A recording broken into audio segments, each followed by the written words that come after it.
looking back on everything, everything in the story of you and me, this, I suppose, twin flame dynamic, as I've heard it referred to,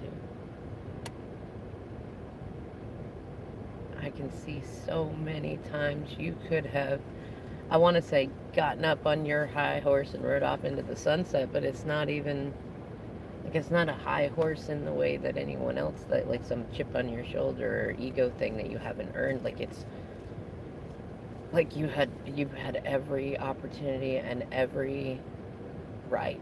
You'd be righteous in doing it, you know? You'd be righteous in, like, slapping me in the face and being like, you know what, masculine, you are not worth my time. You are not worth my thoughts. You are not worth me a glance, even a glance from me. Oh, feminine, you know? Seeing you, I think that's part of why I stay away so much, because one glance from you, it don't matter whether it's that look that I love where you bite your lip and it just pulls all of my energy in, or if it's a look like, I don't even know how to describe it, like daggers and roses. Daggers and roses, like a look like you're handing me a bouquet of roses, but none of the thorns have been clipped, and you expect me to stand there and hold it, thorns and all. I don't know, there's just something about you, baby. You're different. And I feel like when I'm not near you, I can convince myself it's not real. When I'm not near you, I can tell myself that I'm mad or I'm doing just fine, or that I suppose other people can convince me that it's just trickery. But then I stand anywhere in your vicinity, or I see a picture of you, or I think about us, and I don't know, the only thing I can think is that really I'm a dumbass, I'm a fool, because you are the only thing in this world I've ever gotten right. And I'm not even sure how I did it, because you've had every opportunity. You've been put under every pressure and every test and every horrid condition, and you could have walked away at any moment, and nobody would have looked at you funny. No, you wouldn't have lost a thing. You may have even risen faster and further above the social ladders and whatever ladders it is that you wanted to climb up, or just ones that people would be like, yeah, that's right, you're doing right, just put them under your boot and don't look back. But you didn't. You didn't. You chose to love me anyways, and you chose to love me louder. You chose to make it clear, for whatever crazy reason, that no matter where I am or who I pretend to be, that you will be there. Not that you'll make it easy on me. Not that you'll give me any steps you would not give to a stranger. I know you. I know your self-worth is risen. It's funny, because there was a point in the past where it kind of scared me, but now it's just kind of exciting. Especially because I feel like I know you've been open. I've felt your energy. I know you've been open to other relationship opportunities.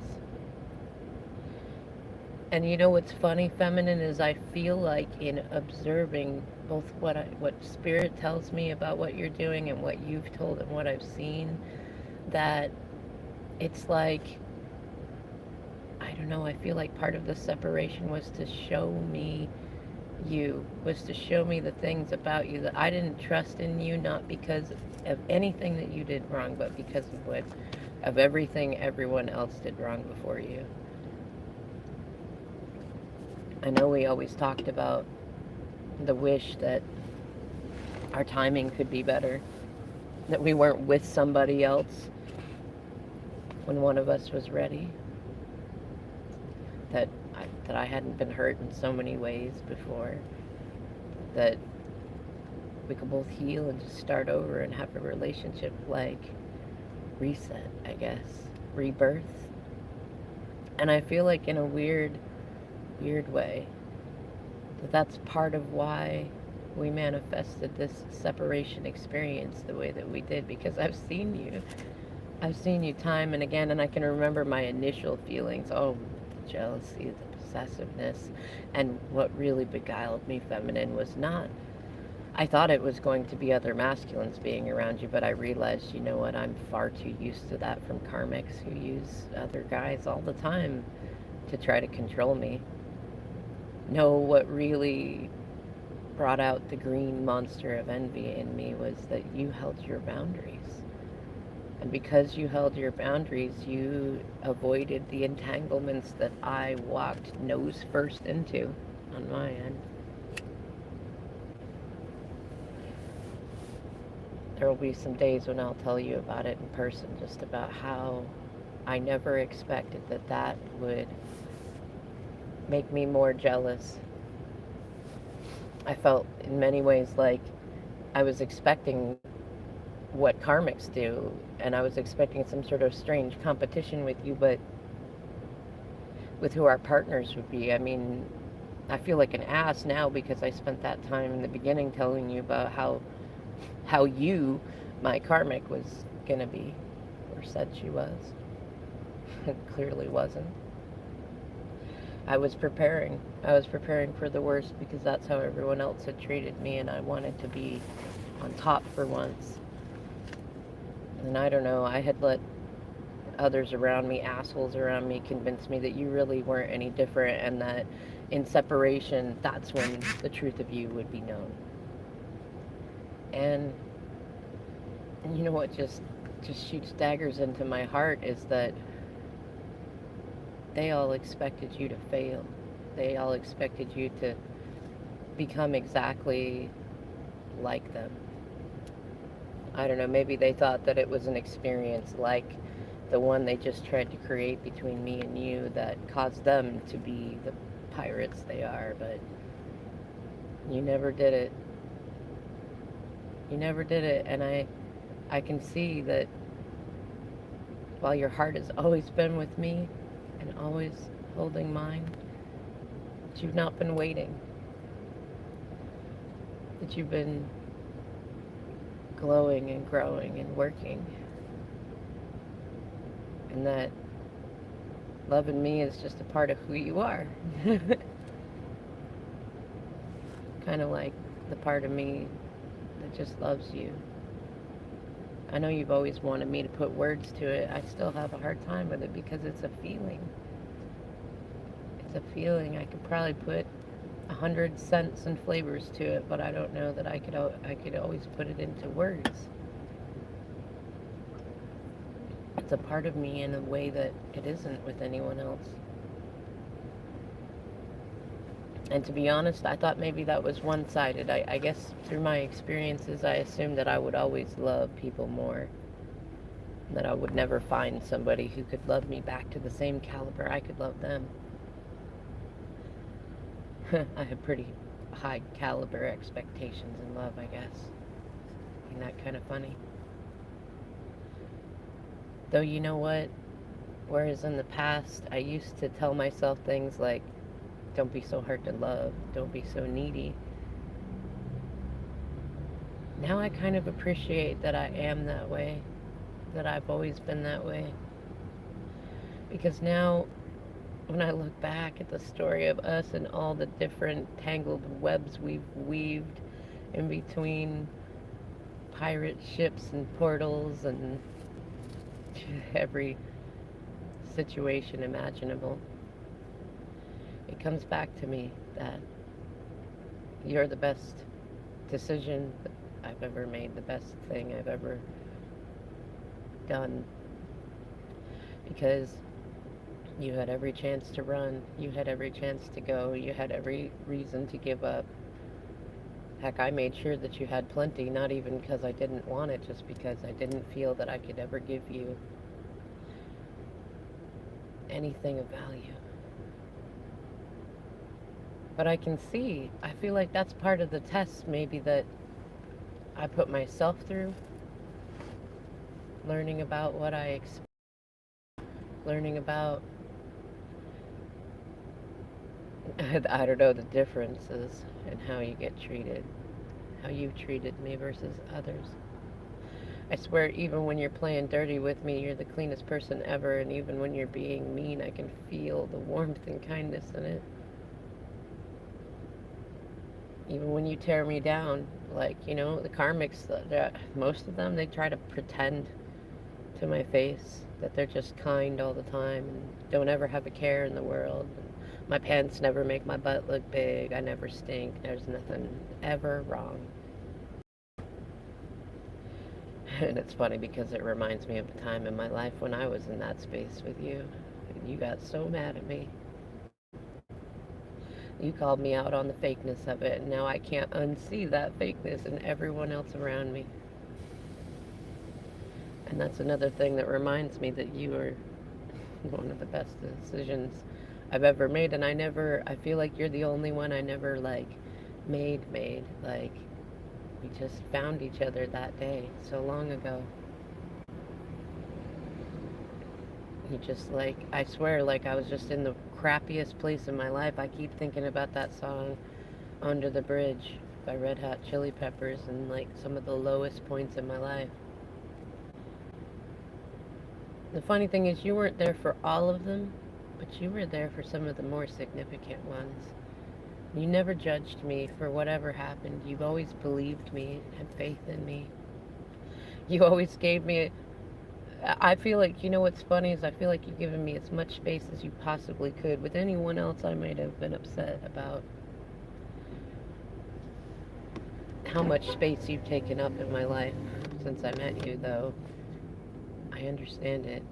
It's never been one sided. I've always had a hard time staying away from you, too.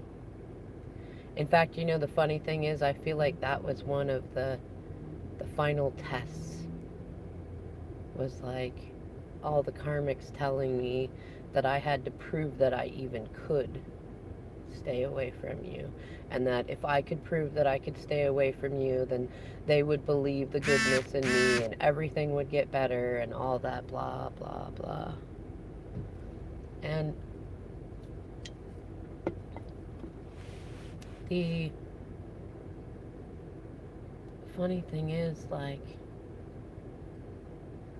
I sit and I think, like, you know what? I'm incredible, the fact that I've been able to stay away from you as long as I have, because it was definitely a challenge. It's been a challenge for me to pretend that I don't think about someone who's been such a huge part of my life, such a big influence, and a good one too, and a good example. It's like every cold, icy person in my life telling me to push away the one warm flame that was keeping me sane, that was keeping me kind, that was reminding me that I am not an icy cold being. That's another thing that reminds me that I'm so glad we met, and that we'll get to meet again and again and again.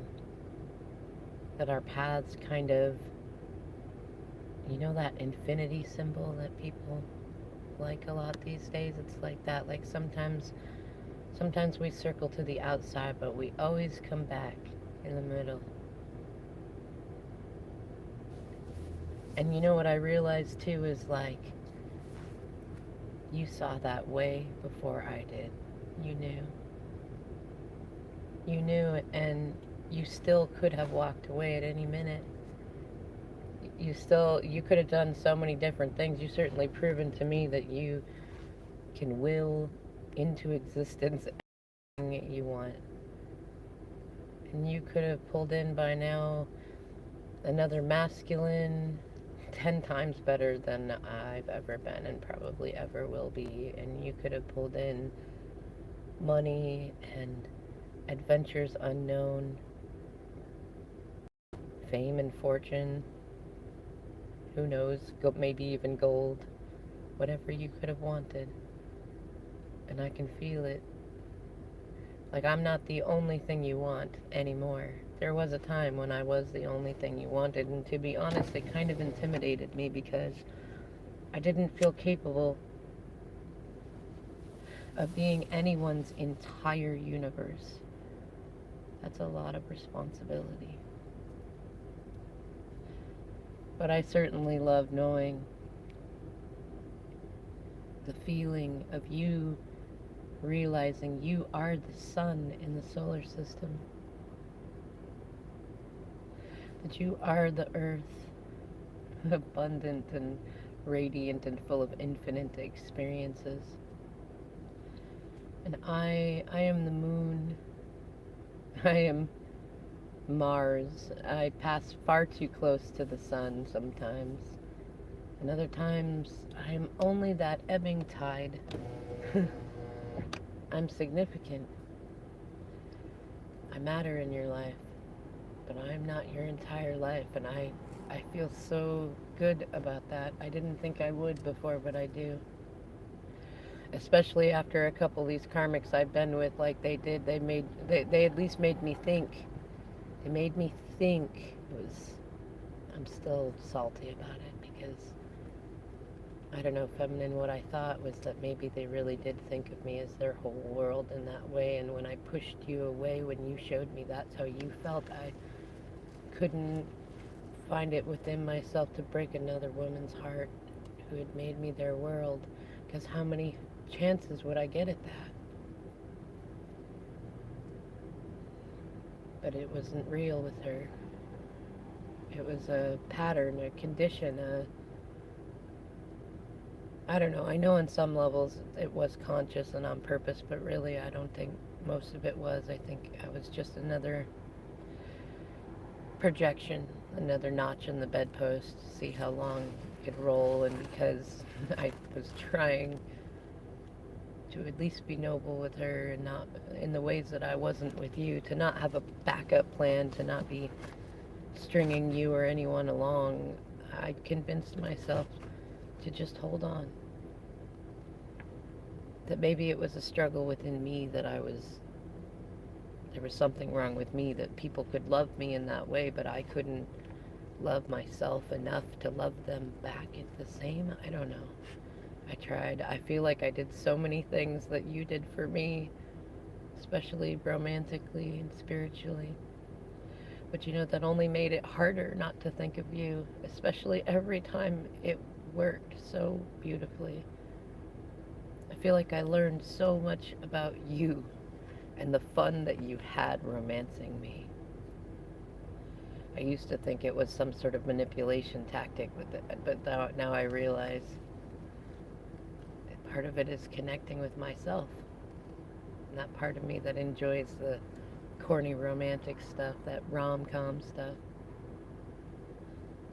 Which leads me back to thoughts of how many times we've reconnected, and that leads me to future fantasies of all the times we'll reconnect again.